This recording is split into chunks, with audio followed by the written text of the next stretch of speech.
All right, good evening, ladies and gentlemen. Welcome to the J Street Regulars Radio Hour. Thank you for tuning in. I'm really excited about tonight's show. It's going to be great, and you're going to really enjoy it. It's something kind of unique compared to what we usually have on the show. We have a wonderful local poet, Tony Wallin-Sato. This is a person who you really are going to love hearing from. And I'm going to play some tunes to open up, and then Tony's going to read some of his work, and then I'm going to accompany him on some of his work. He's also going to read some work from some other poets, and then I'm going to come back on the bandstand later and play some more tunes. So stick around. A varied and interesting evening of music that we have for you. And let's see. I'm going to open up with a couple covers and a couple tunes of my own.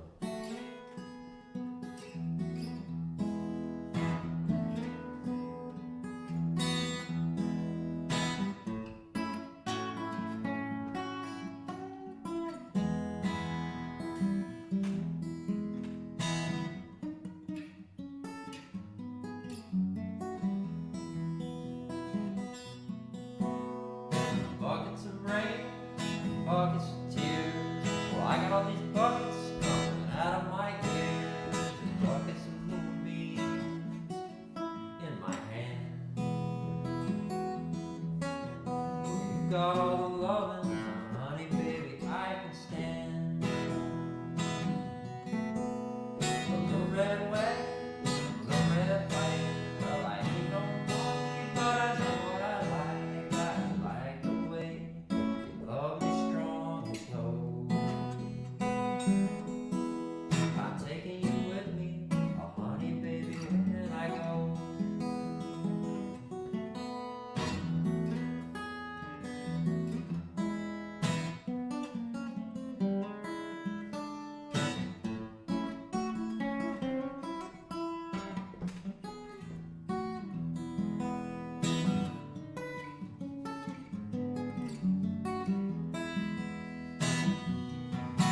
Now it ain't no riddle, and it ain't no joke. Well, I've seen pretty people disappear like smoke. Friends will arrive, friends will disappear. Well, if you want me, well, honey, baby, I'll be here.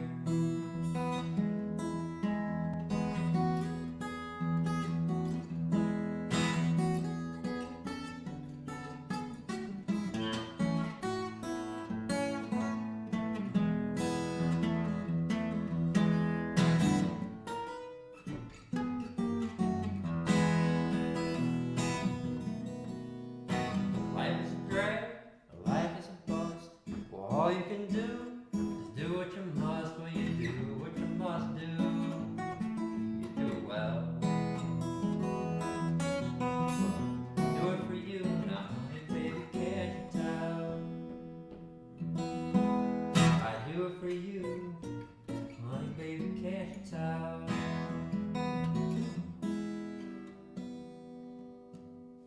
All right, thank you. Buckets of Rain, Bob Dylan, great Bob Dylan tune there. Well, let's see.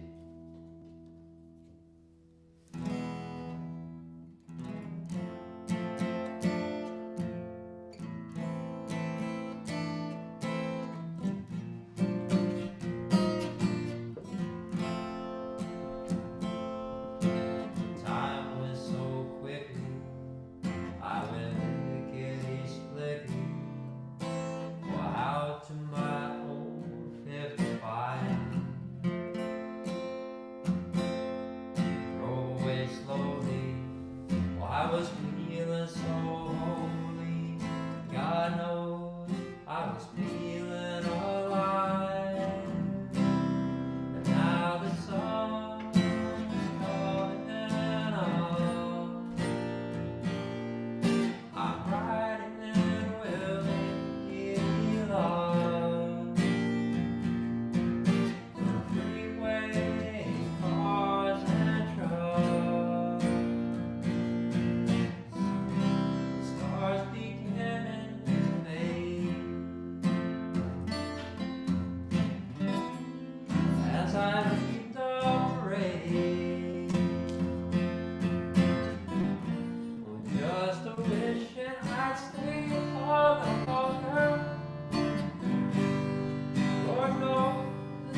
How when the kitties lately were out to my old 55,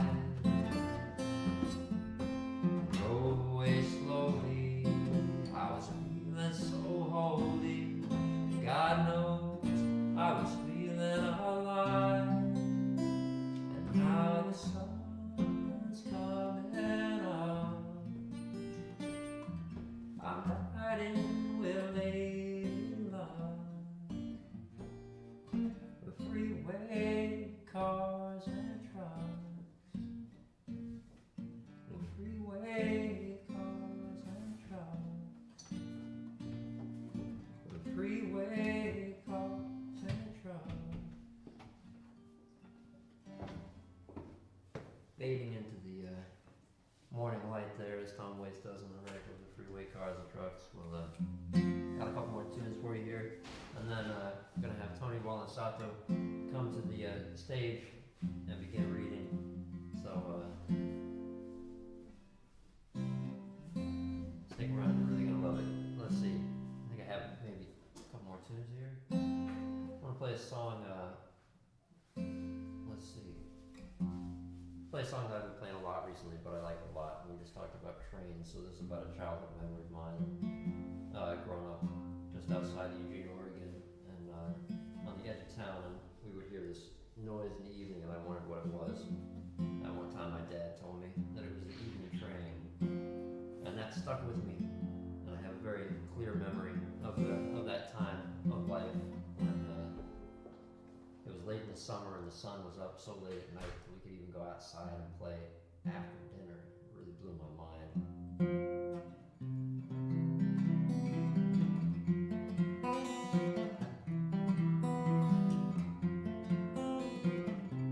Sunset after 9, 1,000 dragonflies gliding over grass at full summer height. A boy stands marveling at days that never end. Wings against the sky that won't give in tonight. And up from the town, through the neighborhoods, past grocery stores and schools, and right on through the woods, barely past the broken bridge, and never slowing down, comes a sound. But that's the evening train leaving town. That's the evening train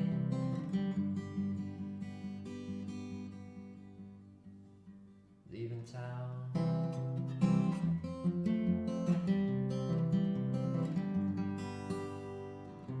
Sitting in an alley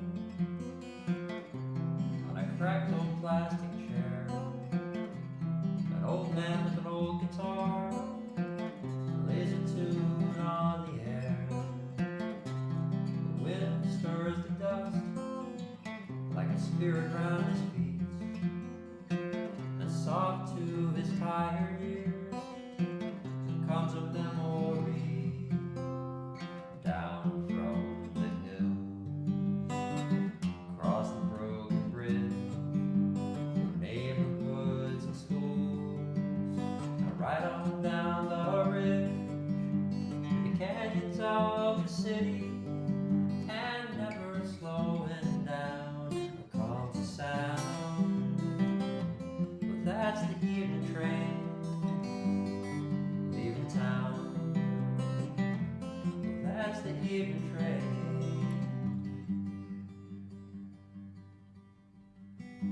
leaving town.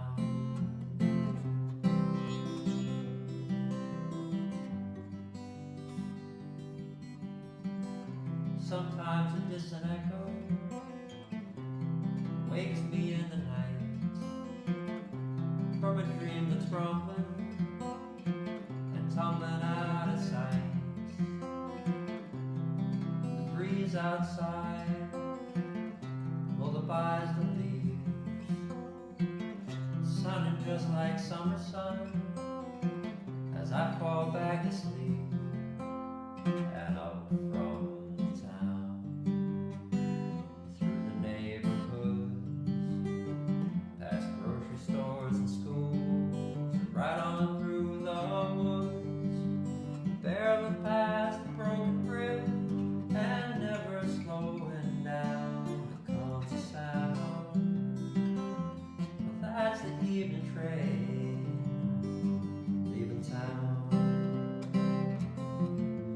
still hear my dad say that's the sound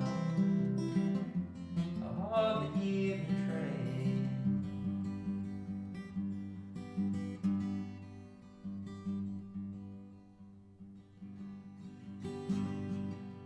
Leaving town. Alright, the evening train. Original tune there that I wrote after a childhood memory of mine, very early memory. Well, I got two more tunes here. I'm going to play another original that I've never played before, but it seemed like an appropriate tune. It's a song that I've just been working out today, and I hope you bear with me. I really want to play it. It's kind of about a time when I was leaving New York City and feeling disillusioned by it. So gets into some of that, and also comes from the idea that we're over here on the edge of the continent, and sometimes it feels like that.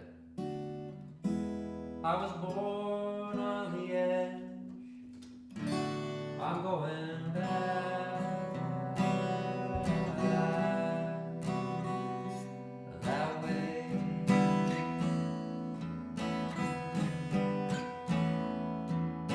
The world fell apart while I left New York City, packed up our broken hearts, we headed west on I-80.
nothing left to do but chase the day.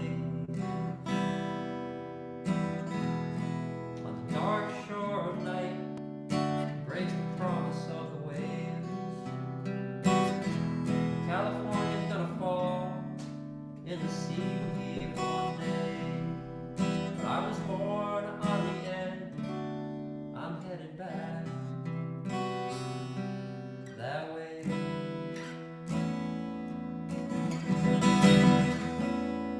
I'm headed back,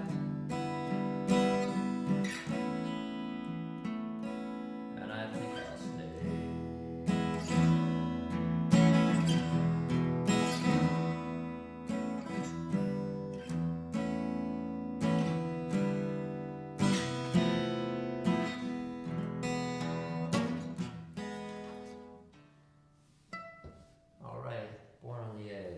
Brand new tune. Hope you enjoyed it, folks.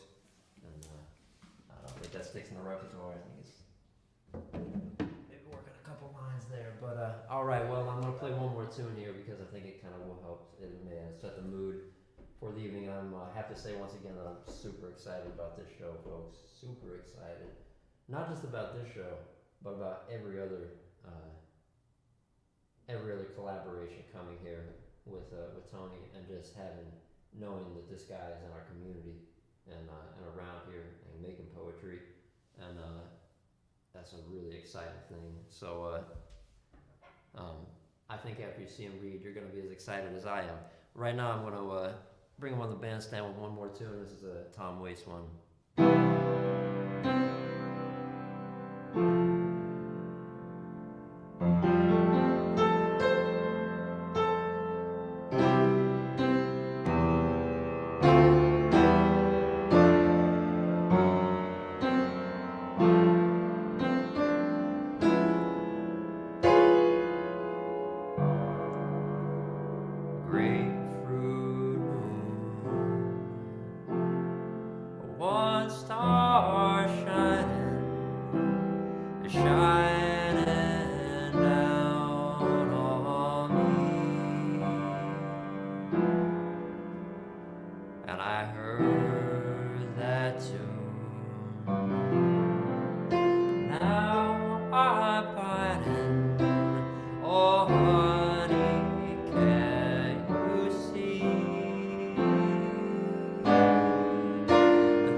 like the stars, I start to slip into obscurity.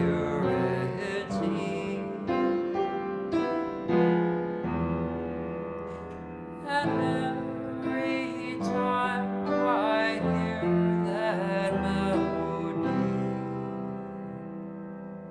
something breaks inside, and a grapefruit moon, one star shining,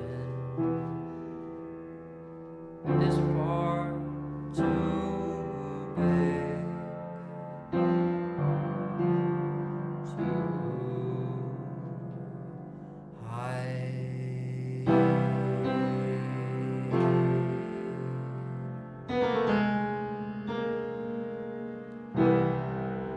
All right, Grapefruit Moon, welcome. So Tom, what's doing for us? And without further ado, ladies and gentlemen, Tony Wallin-Sato. Thank you, James. Hey, thank you, Tony. Great having you here. Hello, everybody. There's a line in there. Anytime I get hard on myself for still smoking cigarettes, I think of weights. I'm smoking cigarettes and striving for purity. I think he's the only person that could say lickety splickety and get away with it. Yeah, I'm excited to be here. Thank you, everyone. My name's Tony. I'm gonna read some poetry. James is gonna accompany for a song, and I'm gonna read some poems from my brother's Keeper 2, which is Voices Out Pelican Bay State Prison. Some amazing stuff in here. And then me and James will play some more songs together, and then some more poetry. So, thank you.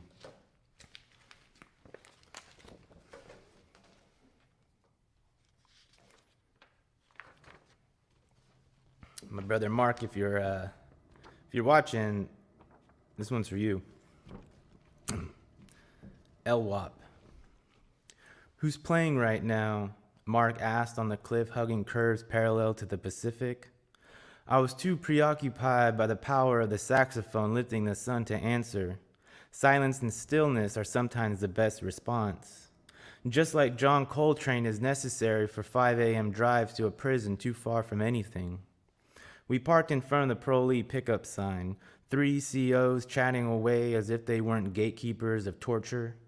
These are moments for small talk, piercing the cheek, drawing blood with the canine. The female CO with a reputation asked where we were dropping him off. Mark told her Oakland. I'll never go to Oakland, what a shit show, the CO said, waving her hands in a gesture like the mechanics of a guillotine. That's the problem with these people. They use the word never in every sentence. We used to take the old chew spit from a CO and dry it out, rolling it in old Bible paper, using toilet paper to catch fire from the hot pot and carrying it to the bathroom. I thought of that CO waiting for the pickup and wondered what he was doing now. It's funny what one remembers when in the presence of guard towers and gun holsters. Mark's eyes watered like a child solving his first riddle. Eric's eyes watered like a child tasting ice cream for the first time. For 28 years, Eric was denied the privilege of anything sweet.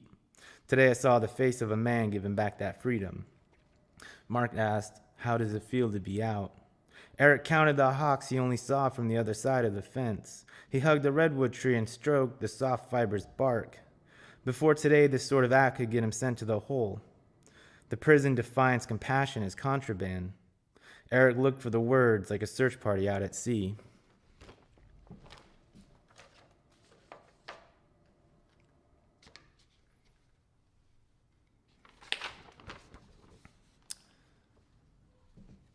I've been experiencing a poem while my wife and I were out in France. We managed to find ourselves in a protest. Short of language and a day on the rue. We emerged from the Trinité des Estienne des Hauts metro station into an Algerian protest floating across the 9th arrondissement. Sickle moon banners and tortoise-skin flags waved kindred to schools of sawtooth eels, and stale baguettes barricaded police on roller skates. An Arabic French mantra stuck to cobblestone imprints like Edith Piaf's orphan streetlight verses. I didn't know what they were chanting, but it was beautiful all the same. I thought of Jose Revueltas as a child sitting solitary confined in a Mexican prison because his leftist dialect was untranslatable to the government's hymn. We dissipated from the crowd and fell into Picasso's apartment of paintings, a creaky staircase spiraling into illness, blue canvas stretched into naked, gaunt corners. The tragedy spoke to me in brushstrokes and madness. We never made it to Versailles, but instead found flowers in between brick openings. We took a swaying scaffold underground onto an abandoned train track that held weeds as beautiful as any Monet. From the left bank, we drank coffee and peeled oranges into the Seine, drew nudes against cathedrals and spoke to gargoyles. A swarm of bats followed us through the cemetery to Menil-le-Montant, where we made love in a Keith Haring-themed apartment in silence, because words were never meant to be spoken in a room full of primary colors.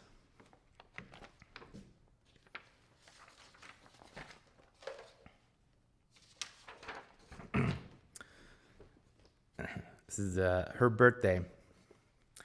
Her father called this year on her birthday, while we laid topless on a cheap hotel mattress, crimson-crusted sheets, maybe blood, but we've slept on worse. A cloud of Curry City Res Hotel spices rise through narrow stairwells. From a room of a caged window, Ganesh and Om symbol dangling. Outside the window, 3 floors below, ghetto blasters and roller skate circles, 4 corner-cut boxes laid upon cratered asphalt, a pulsating drumbeat echoes, teenagers in tracksuits twirl on their shoulders, bottles clink in the gutter, rolling dice on a wheelchair ramp, artisan coffee and legendary cantinas, birthplace of the mission-style burrito. The sun makes an appearance whenever she feels like it, hiding behind slow-rolling fog. A dead cat hangs halfway out of a trash bag, spilling into the gutter, dreaded fur and glassed eyes. These are moments for prayer and silence. Evening arrives carrying a hook of the day's transitional period, late-night dealing, sitting lonely beneath, hanging above. A few blocks away, an overdose is occurring. Urban camp parking lot off Valencia, 1 block from Zeitgeist.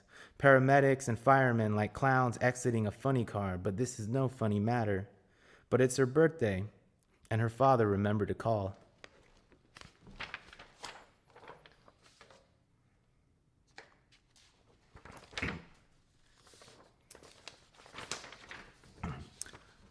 This is a poem about someone I was incarcerated with that really helped me out and kind of took me in and kind of looked out after me and owe him a big debt of gratitude. He's always stuck in my mind. This is called The Native of American Soil, Enemy of the White State. His tribe is the only one not to sign a treaty with the American government. This is what he tells me during an unforgettably hot July summer in between 2 rivers.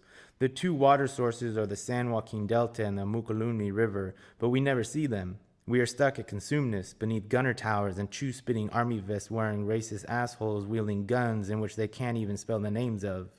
Don't let me fool you. The Consumnes River is nowhere to be seen but names the correctional facility we reside at. His tribe was forced to live on a reservation in the Midwest, a minuscule measurement compared to what they once called home, what they once knew as freedom, taken from savage Anglo hands that define others as such. He is technically an enemy of the state and reminded of this growing up. Punk renegades in the eyes of the white-skinned tailored in navy blue suits and shiny badge shields. A bandwagon of Mad Max apocalyptic desert survivors in the plains adorned not with feathers and tomahawks, but gang-affiliated tattoos, street battle scars, and automatic machine gun heavy artillery. They attacked us first, he tells me. Genocide. He has been in prison since the age of 18, years added to a sentence from a crime committed with fiery passion and resentment towards his status as enemy, to a statute of a union in which stole his land and gave him a minimum of 10 years for not selling out. The judiciary system placed him level 5, most violent, locked up with cold-blooded killers and those deemed by society as never to be rehabilitated. Solitary confinement for having the name of his people and believing Mother Earth is creator. He holds a degree in dentistry and an AA in social science. Wearing Poindexter glasses, his arms are larger than my thighs. We met in the A dorm of the Low Valley Open Land Correctional Facility, a place where people attempt suicide or cold clock guards to be sent upstate. This place has no happy endings, except for the volleyball tournament we won in the blistering summer of 14, but that's for another time. He was awaiting trial, like many of us, and kept to himself mostly. There weren't many natives in this place, and to be safe, one stays with their own. We meditated and spoke of the freedom outside. I once took photos of a powwow he was a part of 3 years prior, and my mother mailed in the photos to us. Me on one end of the camera, and he on the other, never meeting until incarcerated. Life is funny that way. He was from Oklahoma, and I lived there for a spell. He coached me on prison politics and old westerns. I told him Japanese folktales. We collected hawk feathers out on the yard. I tried to work out with him once, but gave up after one day. 2 months out after the first sentence, he defended a young woman from his tribe, like warriors are meant to do, and he displayed that title humbly. The government made it their point to haul him away from the reservation and back into a white-controlled cage, clipping his wings and attempting to steal his spirit. But it was too big to contain and remained beating with hope. With a name like his, you can soar anywhere. Long periods of silence outliving the calendar carved into concrete slab walls.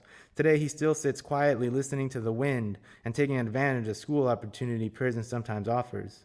Reading, sitting, and giving advice to kids like me. Life in prison pending, but the tattoo stretched across his back still shines in the sun, confined between the barbed wire encasing of the yard. I'm not sure where he is now, but I'm sure he still collects feathers.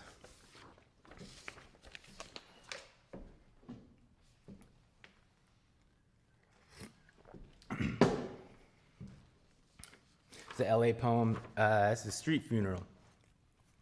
I follow the skid marks and rumble strips, jump steel beams through boxcars adjacent to the LA River. REI tents tied and tethered to telephone wires, boarded noodle shops and 10-story buildings left to glass, parking lot fires. The mirrored skyline is overshadowed by the landfill everyone is living in. The block-length concrete slabs spit venom into the graphite smeared above. A charcoal-sketched Tabitha's 7-shaped tail bounces from the grated fire escape onto New Orleans Sunset Honda rested on bricks. Graffiti tags that read Yo Soy Muerto covers dented industrial district signs. The sentiment is carried in third-degree burns through gutters filled with orange caps, surgical gloves, Bunsen burners, dented Goya bean cans ripped on both sides, an outlined shadow mangled beneath a closed warehouse garage door. A raven clutches a cigarette. An old friend is topless and does not recognize me. It's been a decade since I've read Rimbaud on East 7th. She spins across the 4 lanes with a Four Loko, a vibrant bouquet folded in a chair dragged with her nest. I count the shoes tied over the poles and lose track beneath a flock of warplane-like pigeons. The 2020 World's Fair balances on Main Street. The Boulevard Festival explodes east into downtown Los Angeles, but no one likes to acknowledge a foreign war on homeland. City blocks full of storefront flower shops prepare for the noontime funeral. The variety of petals appear violent and contrasted with the Motor City scene on the street. Strings of piñatas blow from exhaust, 18 wheels shifting between overfilled clinics. The hammer atop trash can lids echo from Union Station like a schizophrenic Wagner on Seroquel. I can taste the 5 a.m. coffee at Denny's across on Alameda, the only place to go after walking from the rail yards. I hear the trains roll past like a slingshot tin can ricochet. Desert sand mixes with sea salt. Final solution of blood on the tracks. An abstraction of wrinkles exits the corner store market, tipping over his cane from a bottle of brandy. Across the street, a woman silently waits for 2 cups of noodles to soften, while she flutters with grace in her splintered ripped wheelchair. Multicolored new developed lofts perch on Spring Street like a peregrine falcon swift-diving waterfowl. A family of 4 sleep huddled beneath lapis lazuli canvas attached to generator and 4-prong outlet. They bathe in the yellow fire hydrant in secret. The Olvera Street cross depletes its magic. Security guards defy the saint's image and keep the road clear of basket carriers.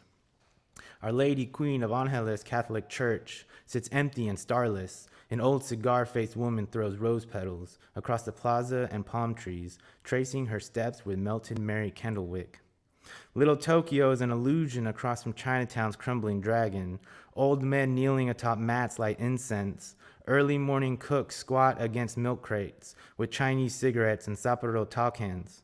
At the end of the pagoda, the imaginary border is chiseled like Pinturas Negras. San Pedro Street reflects the aftermath of failed atomic fulmination. Disintegrated projects ladle cadaverous soup in bowls that reach around alleyways. The sequel of Landmine stretched swallow into the horizon. From 3rd to 6th, I forget I am in L.A., city of angels. Only ghosts reside amongst the macabre.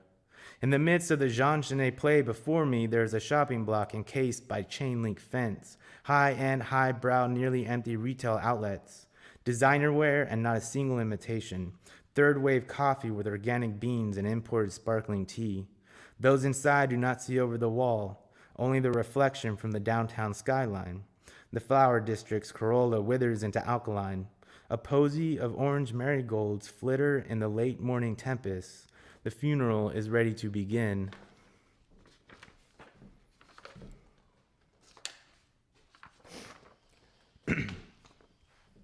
This is desktop calendar. Nomo yamamo yuki ni tararate nanimo nashi. Plains and mountains, all enveloped in the snow. There is nothing else. Joso. Steady creek zigzagging, sharp bend west, ornamenting larger body of water, flowing in winter's drift, circumambulating wild lavender field and white sprinkled tulips. Dusty small island village swaying sturdy stilts on cushioned marshland, aged white birch moonbridge arching beyond river mouth, connecting with milk-bleached meadow. Kindling pine smoke swims between hatched roof, coiling across snowflake mist. Light doses tumbling, covering entire powdered countryside, nothing but reflection. Sloped bark chipped spruce, feathered oak frozen, shadows of stellar sea eagles floating across southern mountain base, cotton-balled, long-tailed tit, curled Casanova stance. Red-capped woodpecker and Blackiston's fish owl share bending branch sideways tilt, scouring riparian field mice, tiny-tailed snow-track mill, silhouetted in full lunar rising. Stars hidden in December's caress, cradle, sleet, sheet, pasture, elevated rangeline, shielding zephyr, sweeping downward silence, bright ephemeral illusion, and unfolding from emptiness. That was based off Sean Yamamoto. It's a woodcut from 1870. It's called Moon and Snow Covered Trees. Quite beautiful.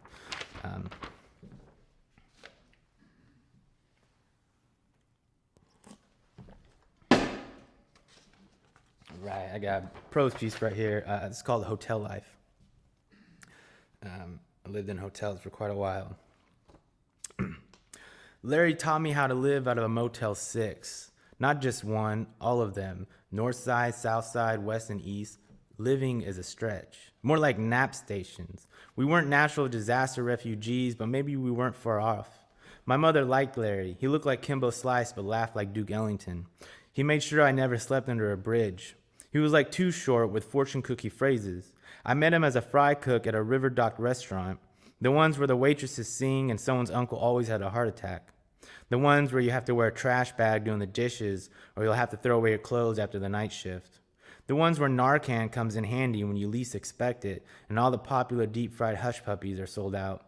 The ones where George Orwell worked when he was poor in Paris. I refer to this time in my life as down and out in California. If you're wondering what the threshold is in regards to living in a motel, it's being able to say you witnessed an ambulance wheel out a dead body on multiple occasions. I always wondered if someone died in the room I was staying in. Motels are like fireflies, solar flares, a dump site your grandfather takes you to in the middle of the night and forbids you to ask questions. Larry once told me, never stay in the same room consecutively and always tip your waiter. There are codes amongst thieves, no matter what anyone tells you. I forgot about the same room business. That's how I met Anthony. Him and his girlfriend followed Bible salesmen from Alabama to Colorado. When they had enough dough, they landed in the Golden State. It was my second night in room 36. Anthony was crying outside the door. His girlfriend was paying for the hotel room inside, and he was stuck in the cold. We played spades and drank Miller High Life.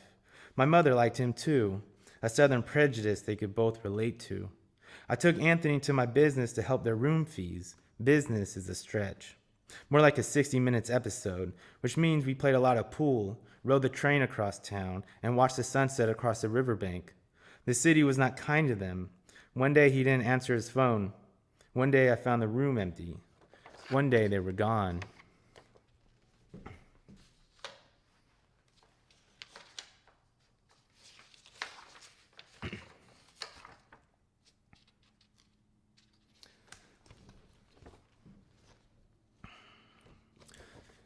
This is poems about a friend of mine who one of my oldest friends who ended up overdosing a few years back.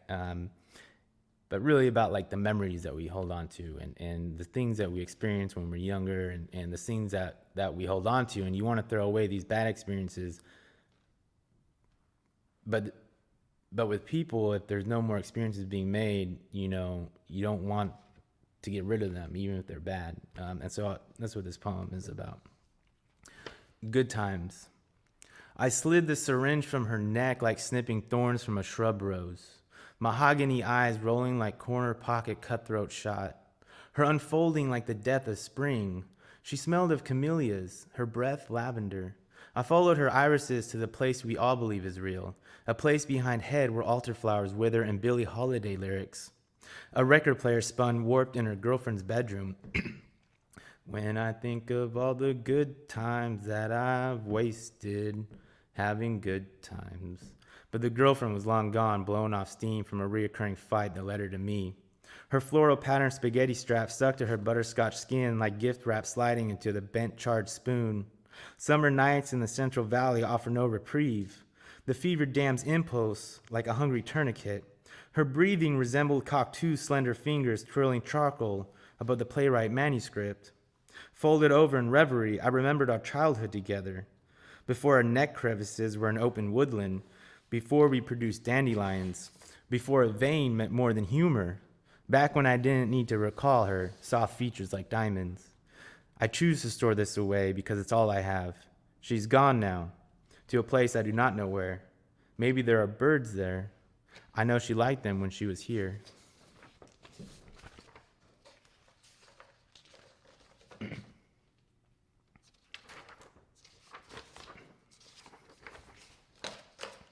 I hope you're all doing well out there. It's interesting reading poems like this, so I hope you're all enjoying this. Thank you again, James, for having me here. This is wonderful. I'm having a great time.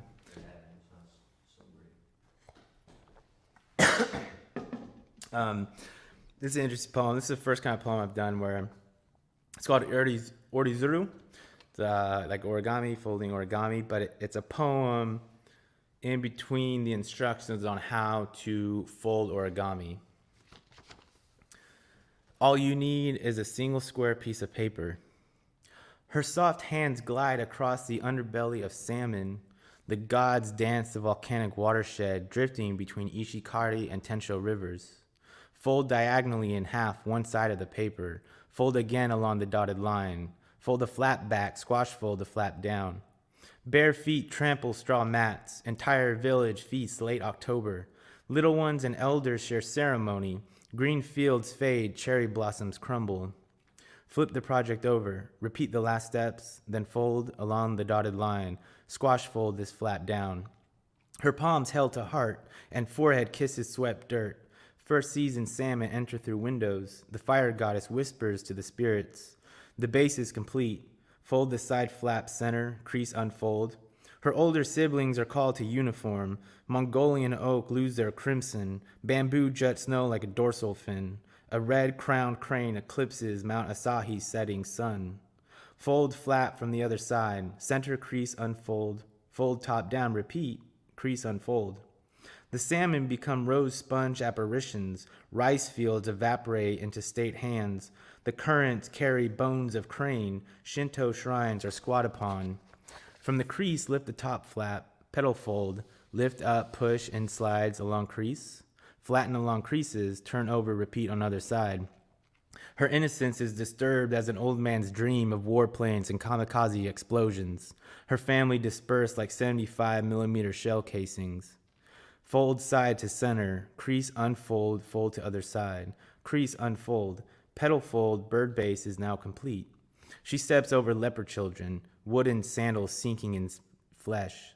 Refuge is found in an outskirt cave. She has never been so hungry. Neck and tail begin, top flap fold right to center, then left to center, flip over, repeat last steps. She no longer remembers the soft touch of her mother's cheek or the scent of sandalwood her father would burn at the foot of Buddha. Fold long thin section, First to the right, then left, crease unfold in between. Amputated soldiers roam Tokyo disheveled, Sakura snow ghosts and bamboo forests. She prays to the salmon spirit, but only air raid sirens manifest. Turn over, repeat, thin section folds right up. Crease over existing crease, unfold, repeat left side, crease left up, over existing crease. She reaches for shadows of courtship. Wilting anemic plum blossoms line the walkways of evacuation sites and envelopes of massacre howls. Inside reverse fold along last creases. Scoop paper inside model. Along creases flatten everything. Repeat inside reverse fold. The air raid stop. She is in dream between mushroom clouds, gliding her hand beneath the underbelly of salmon. To fold the head, fold long thin section left down, crease, unfold. The smolder of napalm, thermal flash burns bones dissolve. Clothes burnt into skin, the fire goddess takes her hand. Turn model over, repeat right side. Make inside reverse fold, along creases made in last steps. A solitary patch of red bear crown, olive green horn heavy with chum. Ruffled feathers extend V-shaped dance. The flight eclipses the radiation setting. Head is then folded, inside neck. Fold wings down, 999 more to go. So it says in the beginning, so the poem in between the instructions for origami is the experience of my grandmother during the bombs in Japan. And I like the contrast of using this origami. 1,000 is what you're supposed to make. And so, yeah, I wanted to embrace her story in a poem, but also kind of incorporate something against it too, because, that experience, you need to have a contrast. So I have a couple more, and then me and James will get one in, which I'm excited about. This is in Seattle. I can't tell the anarchists from the construction workers, but I treat them all the same. Both hold their part of the labor bargain and exit from a job site we should all know.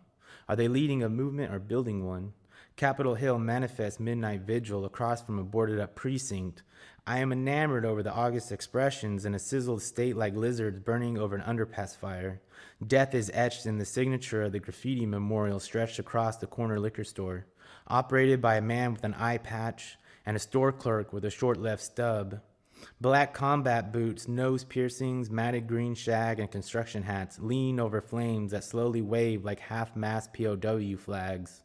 Today I'm not on the offense-defense, but stuck in observance. The silent morning strangles my priorities, and I'm inspired to visit Bruce Lee's resting place. A compromise, my wife would say.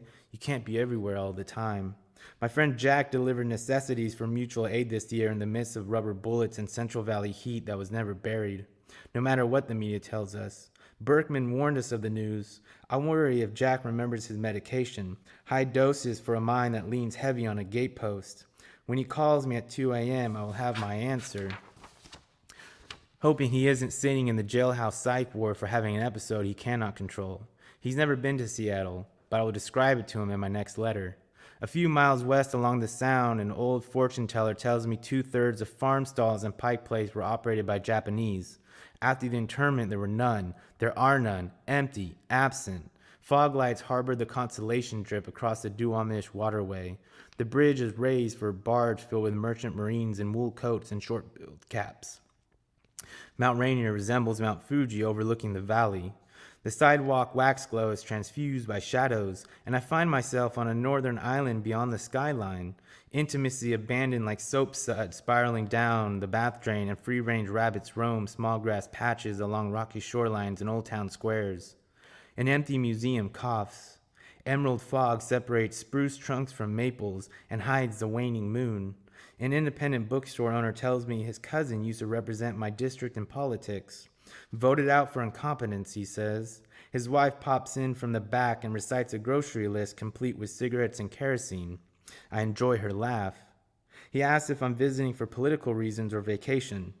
I say neither, and purchase a book of poems from the first Indigenous poet laureate before boarding a ferry in the cold, starless night.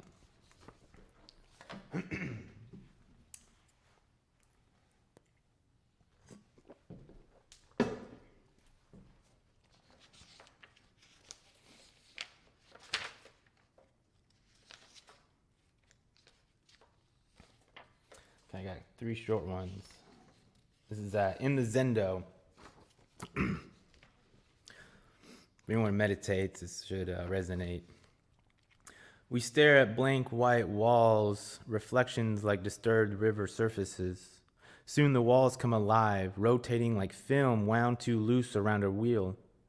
Patterns form and swirl like galaxies, shaping into intricate designs spread as webs, jewels placed between the connection where Indra's net fastens together. They sparkle but cannot be seen. The plaster is uneven and takes infinite shapes. Today it appears as a turtle carrying a heart. The goal is to not have a goal, to do not thinking. Some days are easier than others. Today I only see a turtle with a heart atop its back. Why is it carrying such a heavy load? Where is it going? Whose heart is it? I leave the questions and just sit. The gong is rung. The turtle disappears.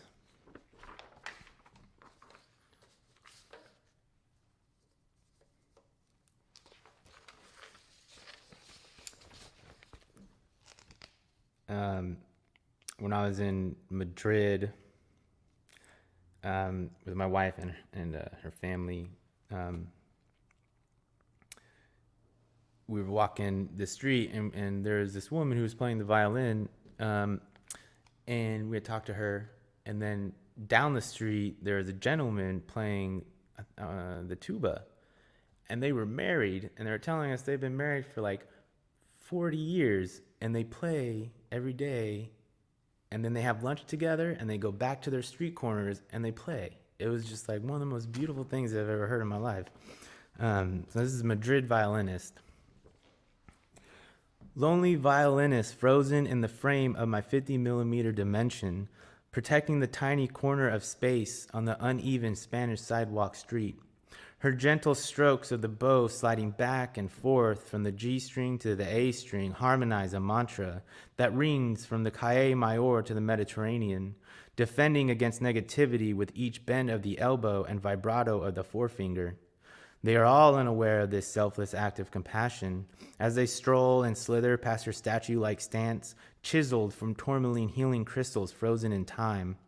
She has always been standing there playing, coins tossed in her tattered case without a second glance, but she plays because the sound makes the silent air less lonely, and she'll be there forevermore.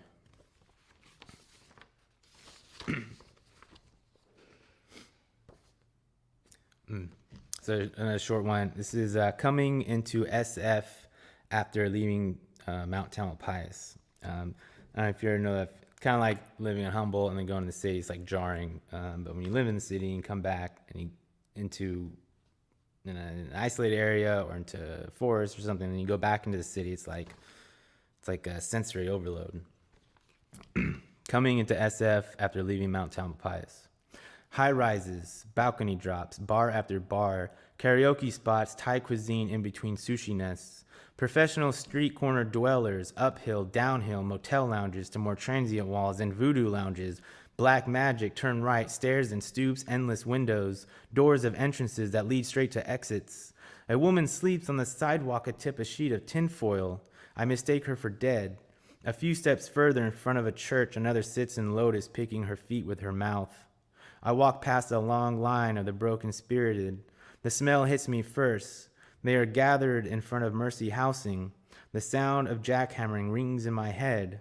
I wish I could take them all to Mount Tamalpais. Would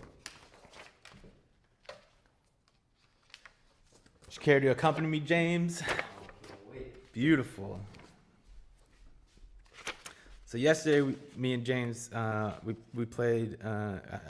I read and he played a little, but this is complete. We haven't done that with this one yet.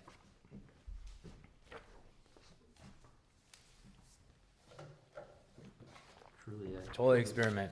truly Improvised. Totally improvised. But that's what life's all about, spontaneity. It's where the best things come.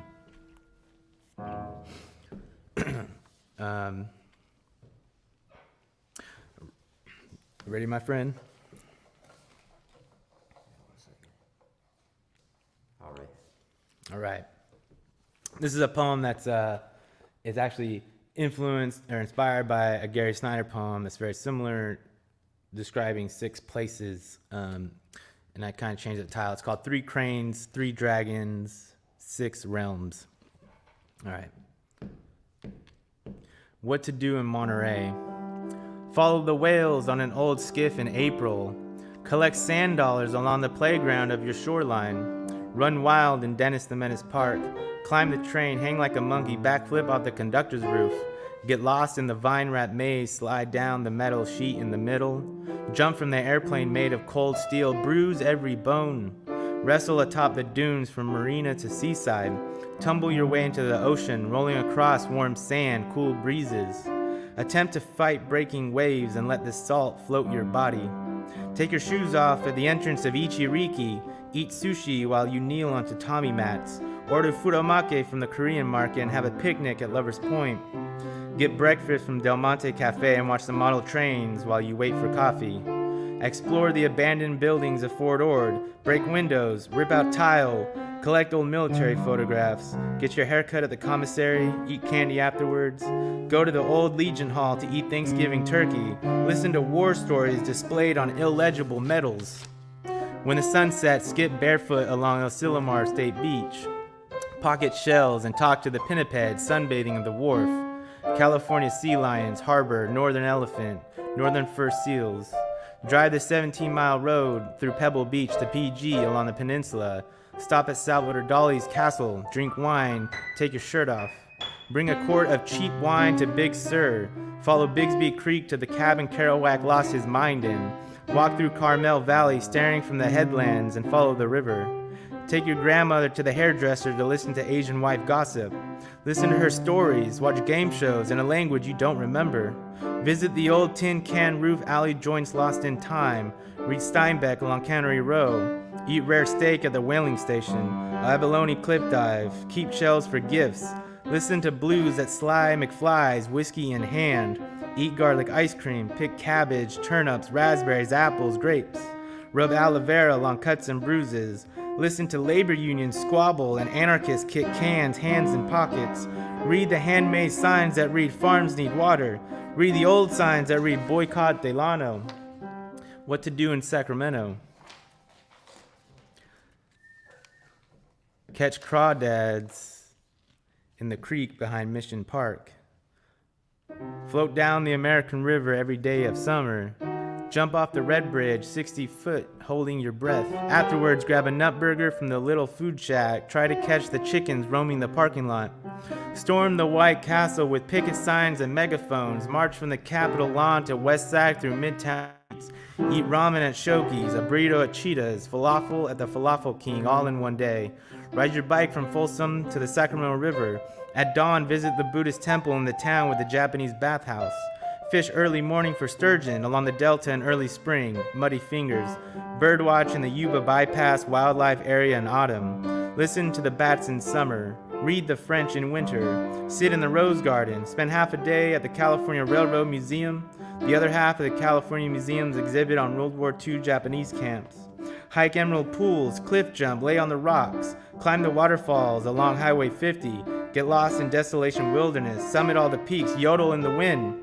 Snowboard heavenly, catch a rattlesnake by the neck, take acid in the Dixon corn maze, flow the bowl at Tanzanite, take a date to the sunflower field along Highway 80, snack on dried mangoes, get a tattoo in Old Town, a slice of pizza, and follow the train track south, listen to poetry on the corner across from Oak Park, jot down notes on a napkin, hike down the ravine in Auburn, midnight off-roading Pollock Pines, shoot rifle and shotgun down BLM, sleep under the stars at South Fork, Yuba.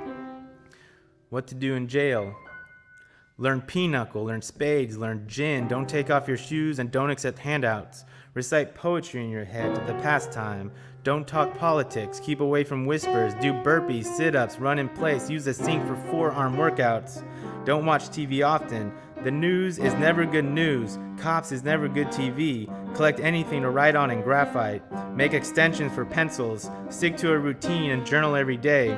Make your bed, meditate, read Dean Koontz and Jonathan Kellerman novels. Go to the prison law library and learn case briefs. Share spread with others who don't have commissary, but don't get caught. Work on your penmanship and write letters to everybody. Loneliness creeps in with the absence of words. Call your mother. Tell her you love her. Gomen nasai. Reflect on your actions and circumstances you have encountered. Collect hawk feathers from the yard, play handball, run a mile. Play Sudoku word search and don't gamble what you don't have. Contemplate impermanence and remember nothing lasts forever. Don't help anyone escape. What to do in Oklahoma. Swim the Red River. Stick your hands in holes for catfish. Jump off bridges and boulders. Listen to live jazz every Friday night in Edmond. Drive down dirt roads until you see nothing but prairie. Lay a blanket down and count the constellations. Wake up to roosters crowing at crack of dawn yolk sunrise. Visit the catfish barn for fried okra, fish hush puppies, and potatoes. Get drunk at Blues Festival in Bricktown, OKC. Throw pennies in the turnpike. Help friends avoid jail sentences because of the color of their skin. Avoid police. Get into fights. Run through the overground meadows. Play pool at Slick Willie's with your father who still thinks he's slick. Convert your bathroom into a wine distillery. Drink moonshine, but not too much. Conversate with old aging artists in Medicine Park. Buy tribal beads and turquoise from reservation and listen to origin stories. Catch your breath. Don't freak out from the absence of traffic. Enjoy it. Catch scorpions in crowds and release them into the wild. Learn to play guitar and harmonica at the same time. Visit the Red Barn, BYOB. Follow the Arkansas River to Altus. Enter the Ozarks. Buy apple pie from the top of the hill. Booty hunt in old abandoned quarries. Eat ginseng listening to Ginsberg reading Whitman. Dance in a summer's rain. Listen to the cicadas. Watch the June bugs vibrate treetops. Make a friend who owns a boat and four wheels. Shovel snow from the driveway after a storm. Listen for the silence after the sirens. Find shelter in the basement. Plant a garden of perennials, tomatoes, peppers, begonias, and the Three Sisters. Water the bed while reading Twain and Mamadi and Born to Lose. Visit the Guthrie Trail from Okima to Tulsa. Learn to whistle by listening to the trains. Get lulled to sleep by springtime thunderstorms. What to do in a moving train. Always carry liquids and pocket knife. Wet bandana for long dark tunnels. Look for the grainers closer to the tail. Don't get caught by the bulls. Stay low in shadows. Keep boots tied. Wait for the golden hour. Make crown of flowers. Chew daffodil stems, pluck petals, pour into tea. Camp anywhere you like. Low fuel fire, canned baked beans, loaf of sourdough. Jump off a mile before town. Count your steps until thoughts fade away. Extra pair of socks and twine. Jump nude into all swimming holes. Dry out clothes across desert fields. Stand in 4 states at the same time. When heading east, head north for no reason other than you can. Don't get hooked on heroin. Roll smokes. Visit all libraries in all cities and towns which trains roll through. Sing over the Columbia. Piss in the Puget. Throw a fishing line into the Missouri. Catch fireflies along the Colorado. Pick guitar during amateur night at local watering holes and venues. Find the old-timers to take you home and feed you. Listen to their stories, analogies, metaphors, make up stories. Pack light, sleep when you are tired. What to do in Humboldt. Follow the rivers until they meet the Pacific. Zigzag up and down switchbacks. Jump naked into lakes cradled within granite. Take your lover by the hand, kiss beneath the Milky Way, make love on beach. Burn driftwood with friends in circle, tell myths and legends. Walk into town for organic veggies, Japanese melon, vegan tamales. Hold conversations with the strawberry farmer and his family. Visit the old apple cider brewer. Pick your own orchard. Watch the herons sail through the sunset. Geese skim the bay. Hawks along the highway to Manila. Eat salmon caught by Blessing and Klamath. Pick up banana slugs on busy trails and place them on hanging ferns. Make lanterns for Hiroshima and Nagasaki, light candles at the marsh. Pick blackberries side of the road. Pickle your own jars. Grow tomatoes. Watch for deer hugging the divider. Sit with the elk, safe distance. Pick up hitchhikers from the peninsula. Listen to the stories of the elders. Get political. Learn of the anarchist. Eat with the socialist. Denounce politics. Follow bear scat. Hang your food in a tree. Filter from the creek. Wade waist-length water between canyon walls covered in ferns. Get dirty. Stay dirty. Visit the Poets Circle. Listen to the hummingbirds. Attend university. Flip academics on their head. Create your own school. Get involved with local politics, which really means denouncing politics. Sunbathe nude with other nudists along the Trinity Banks cliff jump. Retreat into the mountains by kerosene and starlight. Make friends with the weirdos. Accept the strange. Relay messages from within the curtain to the outside. Travel often. Lay by the fireplace. Share communal meals with the town. Religious retreats. Sit shishin. Volunteer packaging. Food right. Letters. Remember the trees in case they aren't here tomorrow.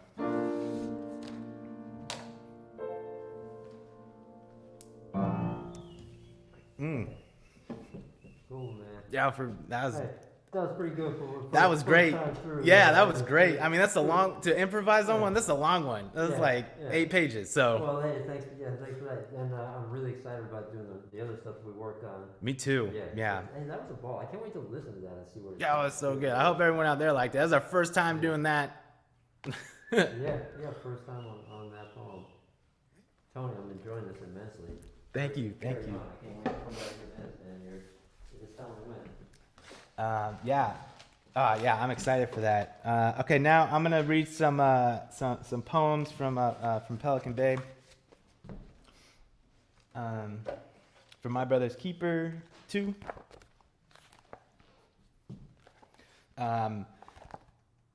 William James Association, amazing people. They've been up in Pelican Bay doing art classes, creative writing, theater, audio journalism. Absolutely amazing. I can't say anything more about them. They're just so great. First one is by Adrian Mariscal. A very sharp blade. Your arms wrap around me forcefully as I try to walk away, your prisoner. Can't you see what stagnation does to me? Can't you feel my wounds deepening? In your grip, I feel desperation, regret, shame, and confusion, but very little remorse. I don't want to complain. While I don't have it in me to strain or to break away and reinvent another Adrian, because the moment aged me, that moment separated my soul and body, and I could feel every bone in me moving, brittle.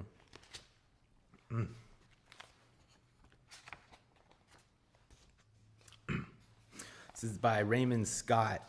It's called Prison Saved Me. This one's got powerful punch.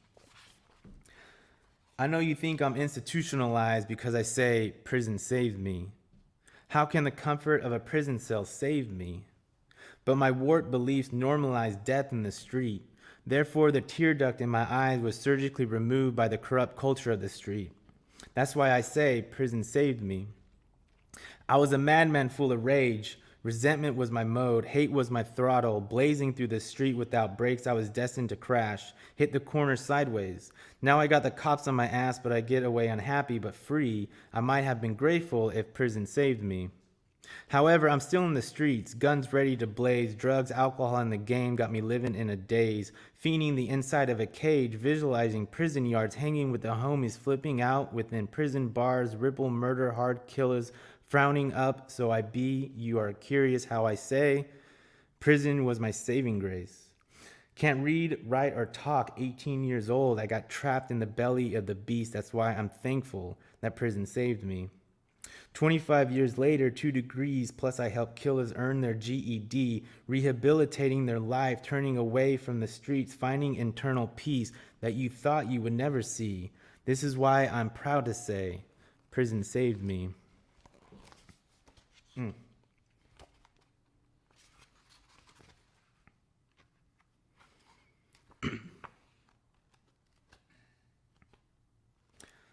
It's called Into the Wilderness. It's also Adrian Mariscal. I went through the one, I've read this many times. I'm going through the ones that I liked a lot. Into the Wilderness. You call me a murderer, and so I run into the wilderness. Cockroach fugitive wanted for fumigation. Civilized cannibalism disguised by conformity, transforming pyramids into disfigured piles of rock. Cause the bribe and the tribe are a package deal. Sign on the dotted line with foreigners' blood and fuck how you feel about it. Spiritual nomad whose homestead isn't real, haunted by the sound of waves crashing on a shore that can't be found. Drown first and then quench your thirst, 'cause this race demands that you chase after your material needs like the greed of pagan gods hungry for human sacrifice. Blood on my hands, but I keep running. No breath or adrenaline left to me defeated. Stops desperate to find my destiny's equinox, or Jacob's ladder or Elijah's chariot. 'Cause all I ever found was a desert floor, littered with bones that used to be an ocean, and the ebbing of hope etched into seashells, like musical notes waiting to reach your ears to cast their spells, and a bottle that was buried, filled with sand and pieces of scroll, with a message that'll never be told, and this mystery can't be bought or sawed, just sold out by your domesticated blindfold, like the scaffold that supports your mirage, categorical thinking, death by million cuts, a not-so-lost sheep plunging into the guts of desolation, silence for an education, and a wilderness to cross barefooted while starving, unkept with windswept dreams, feeding into sandstorms, grinding me down with days like the grains of sand, feasting on my flesh and bones, feasting until nothing is left except this oasis. Like musical notes waiting to reach your ears to cast their spells. Oof. I got a music note right here. I like that a lot. This is two poems by Jamal Hansen. Smile. An infectious smile heals the soul in the time when the circumstances of life's unpredictability takes its toll. Our emotions tend to play their role. Some can stand their turmoil, while others can only stand to fold, not knowing what will happen next, such as when the body releases the soul. Sometimes we set standards, slightless of a goal. All the while, a smile is much more to behold. It's costless and harms no one, I'm told. Timetable. We're all portion of a whole, an extension of one's mind, body, and soul. We all share the same thoughts with different understandings of the same goal. We're all traveling along the same road, watching as time passes through the same shows. Do you think it's possible for time to get tired of playing the same role? Continuously moving at the rate and can't slow. I like those two a lot. There's some positivity. There's a lot of positivity in there. I think we could all remind ourselves, especially in this time, to kind of smile more.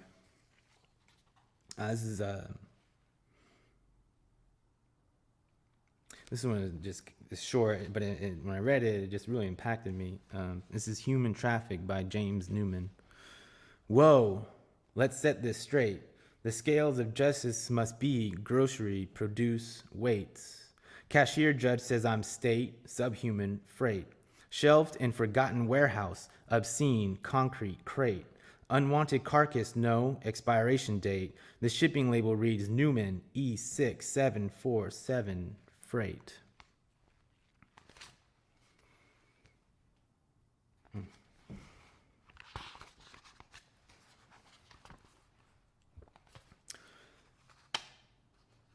This is Lovely Pearl by Jose Garcia. It's in Spanish and English. I wouldn't do it justice reading it in Spanish, which I would like to do, but I probably would kind of butcher it up. So I'll read the English version. It's called Lovely Pearl. In the bottom of the ocean, I found a beautiful pearl. She is beautiful like a flower. It has my wife's beautiful face. You are my lovely pearl, my beautiful jewel, the most precious, the one that is the love of my life, that embellishes my soul, because you are marvelous. Today, you are my sweet passion. Your love sweetens my feelings. Every time my heart feels your presence, I have you in my thoughts, my love. I found you in something special. You are that woman that fills me with love. Every night, you give me your flower.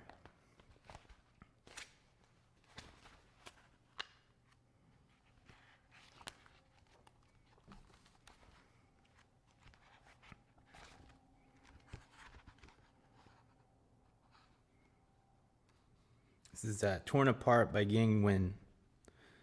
You gripe my heart and try to tear it apart. You squeeze my lung and make me hold my tongue. You keep my eyes downcast and make me hide from the past. You keep me up all night, can't turn you off like a light. You bring tears to my eyes from all my lies. I've tried to break free, but you won't let me be.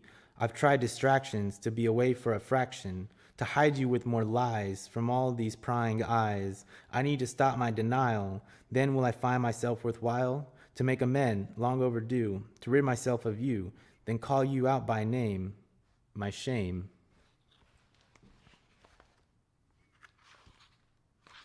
Got one, two, I think I got three or four more left here. But yeah, you guys can find this on Amazon, and I highly suggest you get it. There's a lot of really, really, really great artwork in here. I don't know if you can see it, but there's a lot of great artwork in here. There's short stories, there's poems. I mean, it's just beautiful. This is Recipe by Jamal Hansen. Our past is a guide to our tomorrows, written by our heroes who inspire, each of whom has contributed ingredients as a recipe for our future. Nat Turner gave us a rebellious heart. Harriet Tubman showed us how to navigate through life. Frederick Douglass gave us articulation and a voice to speak. George Washington Carver taught us to create and how education is key. Marcus Garvey taught us our heritage and roots. W.E.B. Du Bois showed us how to organize. Martin Luther King gave us love, compassion, and how to dream. Malcolm X showed us how to stand our ground and fight for what we believe. Nelson Mandela taught us leadership and the art of forgiveness. Barack Obama brought us hope, change, and how to conquer the impossible. Last but not least, the most important ingredient, you, yourself, with the will to succeed. The will to succeed. Oops. This is one of my favorites in this. I think that's the second one of Jamal's I read tonight. And this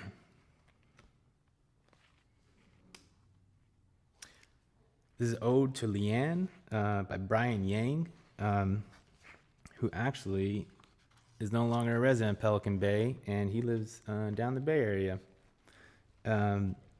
Really amazing writer, really amazing cat, highly, highly intelligent, and he's going to be doing great things. Ode to Leanne. A voice as pure as hers I've never heard, requiring neither compliment nor ban. She elevates her song with every word, and with the barest effort, this Leanne does strike the ear with overwhelming flair, much like Amphion with her strings and Thebes, but with a touch of Aphrodite's air, whose aura brings all men to bend a knees. With whispers, wonderful, she sings desire, and speaks of dreams that tease her into hiding. With her forgetfulness, she brings the fire, and then she's gone, but not beyond reminding. She grows and yet remains like a ghost. Perhaps she lingers on a white sand coast. Beautiful. And then the last two are from Kunlina Touch. First is My Poor Heart. Slow down, poor heart. Aren't you tired of constantly being hurt? You fall and break so often. I must say there is no scotch tape left to repair you with. Slow down, poor heart. You're just as beautiful as a Picasso, and fragmented like one too. You give yourself so plentifully, it's a shame that you never receive. Slow down, poor baby. The ones you beat for do not deserve your affection. You're a courageous one, overzealous, scrappy little thing. Your valor is commendable. Fight for what you believe in, but do not kill yourself in the process. For who will love when love flees?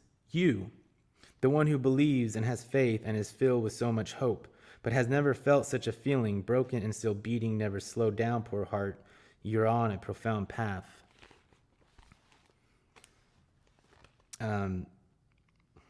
Kunlina actually just got, he just earned his AA degree and is getting some work published as well. He's highly involved with a lot of programming up there. Amazing cat. I just wanted to say that about reading his poems. That he just got his AA degree up there with Pelican Bay Scholars, which is an amazing program. And he's also with the theater group, with the creative writing, a lot of stuff up there. So he's always building community and creative. I correspond with him a lot. Really, really good friend. This is Awaken.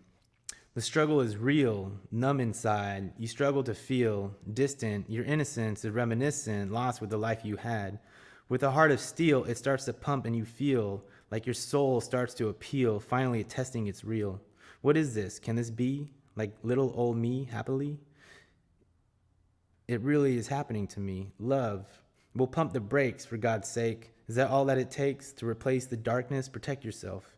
With heart on my sleeve, I refuse to be doubtful. Whether or not I get a mouthful, I'm all in.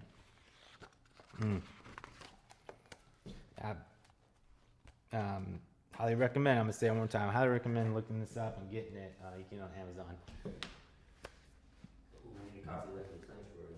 Yes.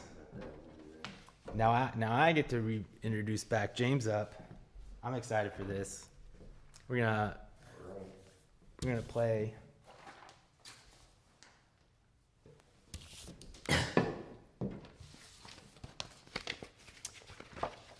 All right, he's gonna play. I'm gonna read.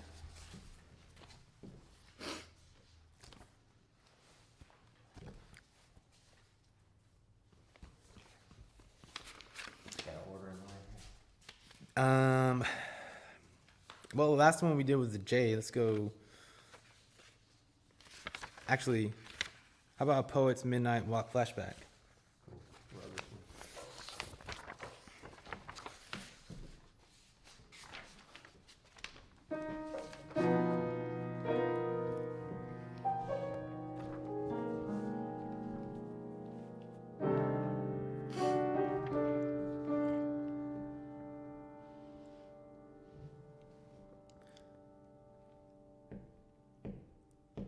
Poet's Midnight Walk Flashback. She tamed me like the wild ones caught in the trap of abandonment, pacing back and forth between steel walls that portrayed an etching of my youth. But that was long ago. I now pace down street corners reciting eulogies to myself beneath permanent sand-trapped dark street posts guided by moonlit dreams and fantasy escapades of shattered irony. But irony only rides you so far along the tracks of creative nonfiction satire. I like dirt and grit, so I will continue to walk along the cracks, passing by the late night diner with the late night waitress wiping tables, who, when under the spotlight of the fluorescent machine bulb hanging over the table, perfectly resembles the soft glow of the one who once tamed me. But the image is in a discourse community I am no longer a part of.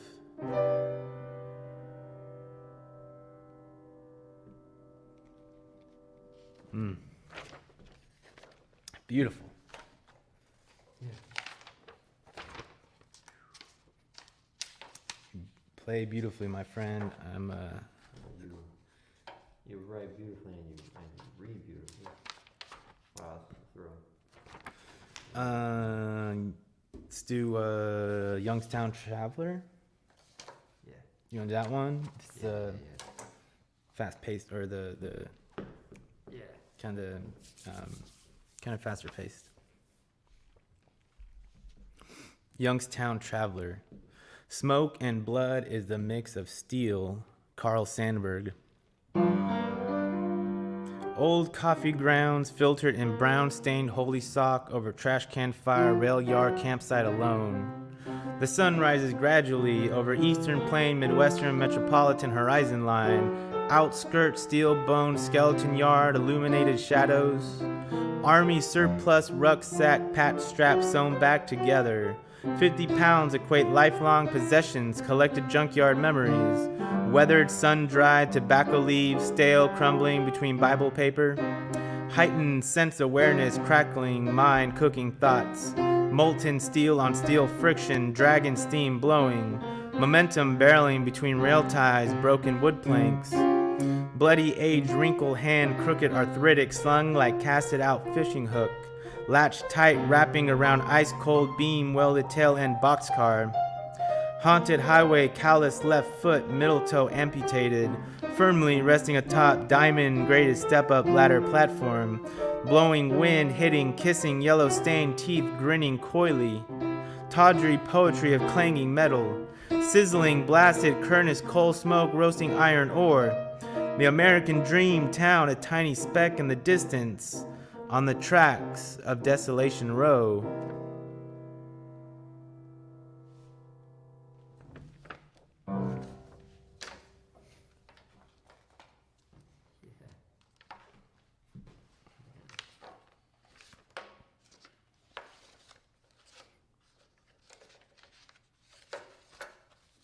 Jade?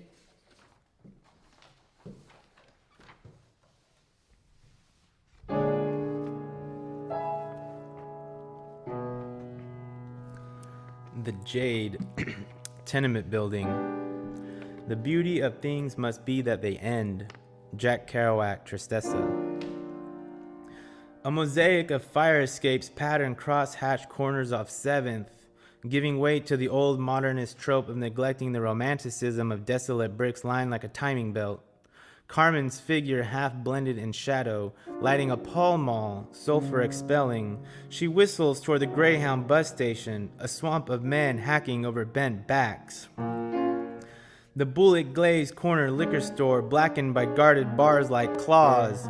The residents all congregate to the graffiti line. Damp brown bags scrunched in jaundiced soiled ligaments. They cash their SSI and disability checks across the alley at Henry's. Single fluorescent saber lighting, faces spotlit like bent shovels. Larry slings nickel bags from the jukebox. The vets hunt their reflection in the pint mug. The timeless tenement ghetto is a Plaza Mayor for the non-compliant. Red stilettos and white pearls knotted across knuckles. 6 flights of stairs stench with sweat, sex, blood secrets. Burnt carpet reveals fire survived, wooden beams crackling bare-trodden. Lucas smoked in water while reading Hemingway. Too poor for a toaster, a razor never fails. The candle wax stained the porcelain. His cigar burned down to his index and thumb. K Street below the Res Hotel buzzed like a Thai bazaar on Songkran. Mermaid bartenders in tanks, karaoke joints, bright brass. Downtown sparkled like a roaring nocturnal scene of Fitzgerald. But the flood of outdoor seated laughter stopped at the Jade's Gate entrance. Kiki striptease backroom specials. 2 a.m. Coupe de Ville circling parking lot. The rundown gentleman's club under moonlight. Her fiancé away on tour. Each floor consisted of umami, a unique flavor of downtrodden loners dressed in drag, nudity, or Ziploc bags. French was spoken in whispers, plays enacted nightly. No one outside understood a miracle was performed behind brick. Anthony was never given the right dose, an imbalanced process of emotional recoil, ostracized for killing a friend while playing with guns. Room 36, the only salvation to a neutral stupor. The train platform across the street was mistaken for a departing breakaway. Helicopter blades reflected the welding torch sentiment, obscuring the vinyl with 12-gauge shells and hand-cut violence. Hypodermic caps were beacons like doorbells and hedges on the east side. I was young as a resident, something I gained between Broadway and X Street. The tenement fell to city planning, like all great timepieces do.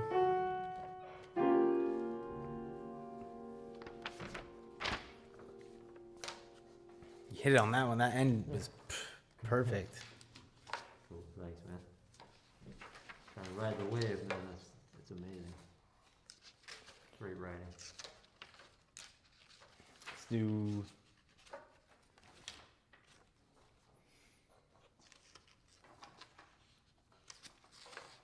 Did I give you Bastille Day? Or did I just send Bastille Day? Send it to him. Let's try it. Do you have it? No, I don't have it. I got it. You got it? Okay, cool. Yeah.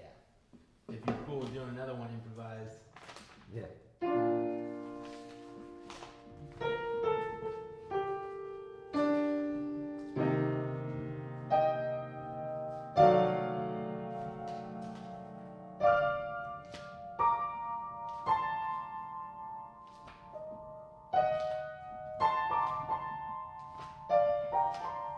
As we're playing Bastille Day.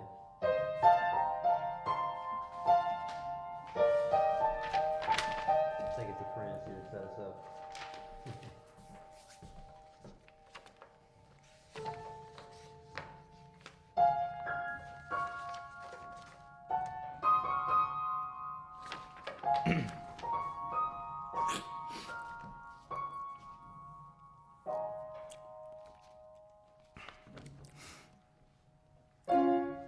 This is a poem when my wife and I went to France a couple years back. We went the day of Bastille Day. A lot of history there. Bastille Day, 2017.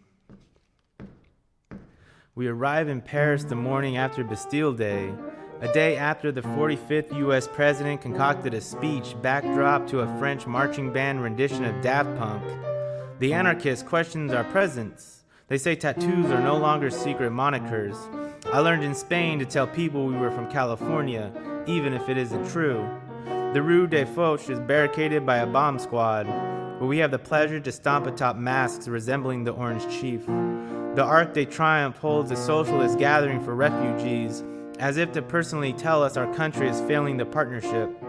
A film director questions me for ordering non-alcoholic beers at lunchtime. I invite him to the States to witness civil war for himself. He says he'd think about it. I buy a communist zine from teenagers looking for wine in the city park. One of them takes her top off and plucks daisies between the sidewalks. I follow a man I mistake for Camus, asking him how to deal with fascists. He tells me I don't need to use terror to write a decent play. As the sun sets behind the tower, we enter the Musée de l'Armée des Invalides. Displays of resistance fill the hallways, revolution on a kettle mounted atop a pillar, Napoleon's tomb closed off to the public. A bride and groom dance like swans in the outside courtyard, and for a moment, war exits my thoughts.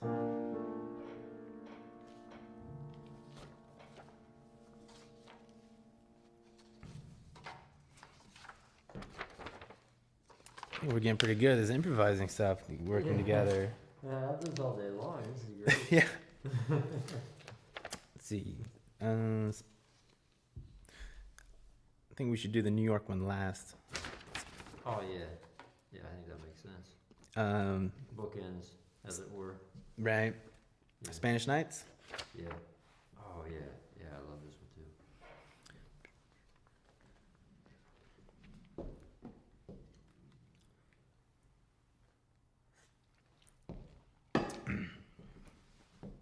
Spanish Nights. Lorca led me into a city made of hills that ended in a Gothic cathedral, translated my weariness and confused outbursts on pocket scrolls and cobblestone, clay refracted white silk skirts that waved like crowning bell gables in sepia Roman circuses, bladed weapons hung in subterranean tombs that unhinged along revolt, made of religious inquisitions above the Tagus River bend, harboring synagogues, oracular mosques, and shattered stained glass. I hawked eulogies composited behind 35mm film suspended atop summer breasts. In a Calafil bathhouse, I kissed my wife's small mole before unchaining her bracelet and slipping off her boots. We roamed the Mercado while the gypsy poet felt seduced by Wall Street. Driftwood asylum camps like Harlem Renaissance projects feathered and dipped ink surrealist counterclock images. Street kids in Madrid stole my wife's journal looking for bread. She was upset because I invited them. I was upset because I will never know if I'm written between the pages. Naked bodies float off the coast of Valencia in the warm Mediterranean Sea. Only old Italian men stretched like leather on the shoreline as we let the sea take us under. I saw my grandfather's stoicism across a bullfighter's face sitting alone with newspapers in a Barcelona alleyway, hands buried in ink, slowly disappearing. Pickpockets led us astray between kingdoms and railways. Militia-occupied troops marched with sculptures through mortar and brick portals. Their shadows tangoed into the Jewish quarter midnight. I caught a glimpse of Paseo eggshells scattered across confessionals, and my wife peeled back the corners of the moon, exposing a burnt-edged postcard with an imprinted dream. The whole atmosphere has a certain finite tick, like the ash of a cigarette, and I wept beneath a pale glow of silence.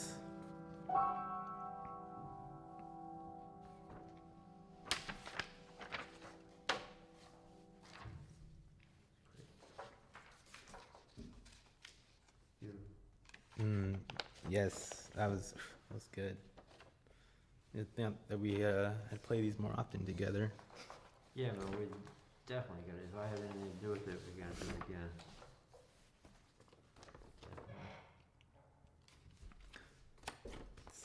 here we go. Turning to my own stomping grounds here. Yes. It's a poem specifically for James. Morning walk the Lower East Side. I struck a match down Bleecker Street for a man digging butts from a drain. Poorly built sign with the face of Jesus held in Blue City street devils. Scripture read at a 3rd grade level, but his smile was full of gold. Hands too senile to cup in prayer, so I let him stuff my coat pockets and call me son. I followed a tenor sax on East Houston, a sad-eyed gypsy who resembled my first kiss threw a goldfish 4 floors high, and it landed in a cup of coffee held in jest. A line from Katz's Delicatessen wrapped all the way from Essex to Stanton, where a needle plunged the webbing between a holy sock like a razor to pastrami. I walked with a bohemian angel from the Bowery, nearly holding hands down Grand Street until she descended into the subway and I was lifted onto the Williamsburg Bridge. I thought of cartwheeling over. I heard New Yorkers enjoy tricks. She walked like Kerouac's granddaughter or a Midwestern potato farmer, sell the sesame oil and muffler exhaust.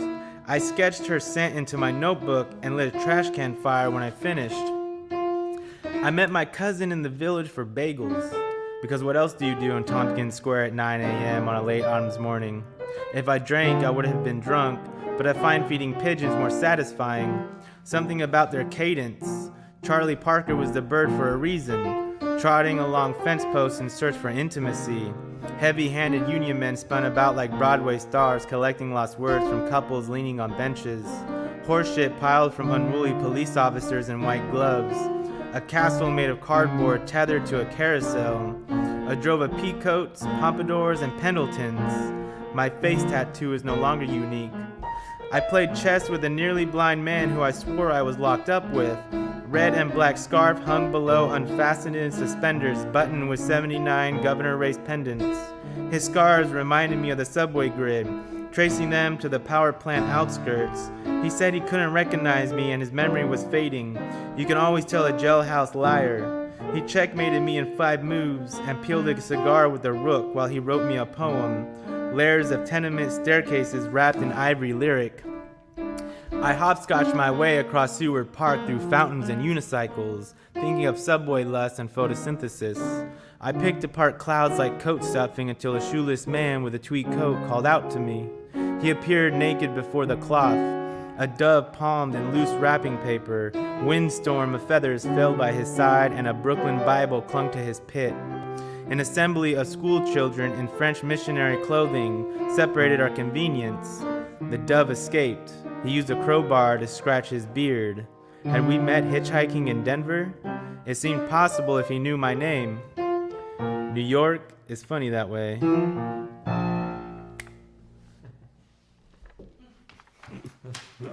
York is funny that way. Wow, I can relate to that poem so strongly. Yeah, thank you, James. That was great.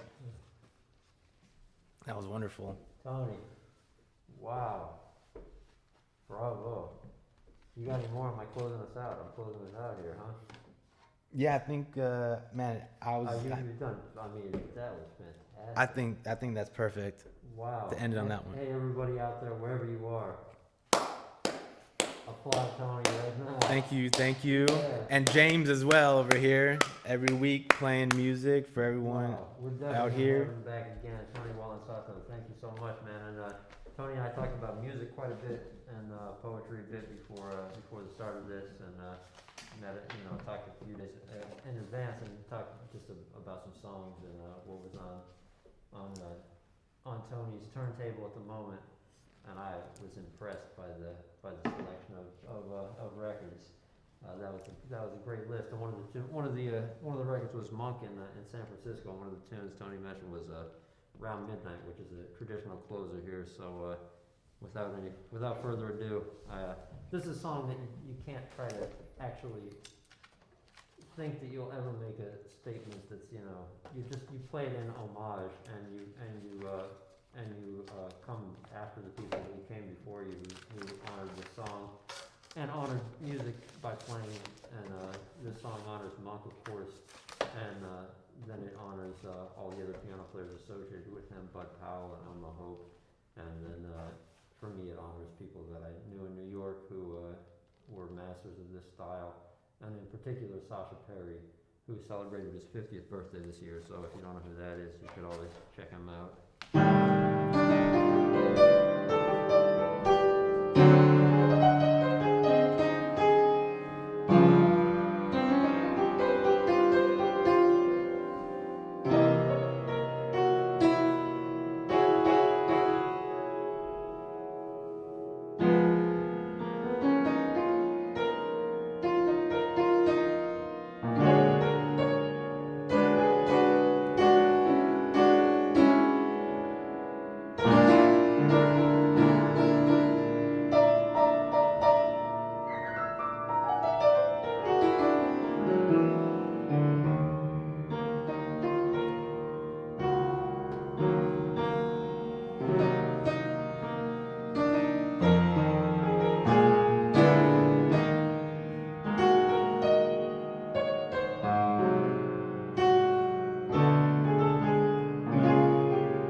Thank you everyone for tuning in to Chasers Regulars Radio Hour. That was Tony Wallin-Sato, and that last tune was Gospel. Thelonious Monk's Around Midnight. And until next time, Thank you so much for tuning in, sending tons of love out to everybody. And if you aren't feeling enough love, you can feel it coming towards the camera right now and entering the ether. Let's find you in the shape of a hug from me, folks. Thank you all for listening.